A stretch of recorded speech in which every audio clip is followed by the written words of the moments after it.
Сәлем достар, бүгін біз термомиксте еритін, дәмді, табиғи сыр жасаймыз. Дүкеннен енді сатып алмаңыз, үйдегі өз қолыңызбен жасаңыз. Термомикспен бар жоғы 15 минутта. Ол үшін бізге үйдегі қол жетімді творог, сүт, сары май, жұмыртқа, ас содасы мен тұз ғана қажет болады.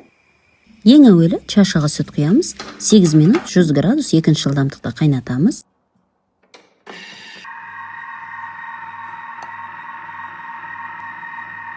Әрі қарай сүзбе салып 6 минут қайнатамыз.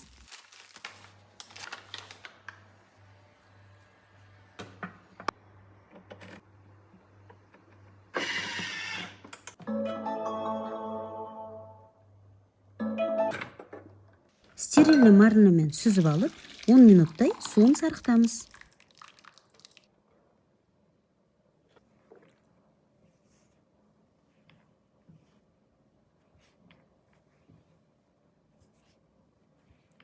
Одан таза сары су бөлінеді, оны төкпейміз, нан құймақтарға байлансақ болады. Бізде термомикспен байқағандарыңыздай қалдықсыз өндіріс.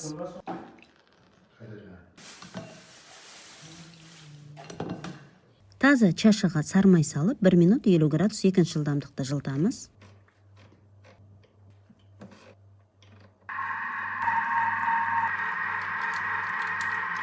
Оған бағанағы сүзітілген сүзбені қосып тағы 5 минут қайнатамыз.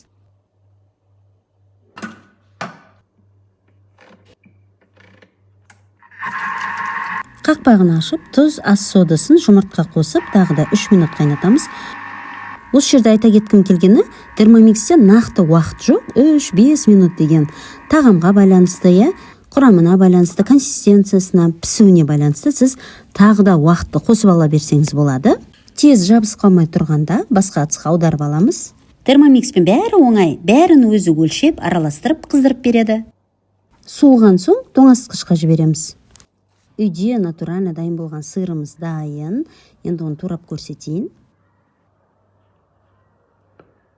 Ал келесіде қандай рецепт көргілеріңіз келеді, комментарийде жаза кетіңіз.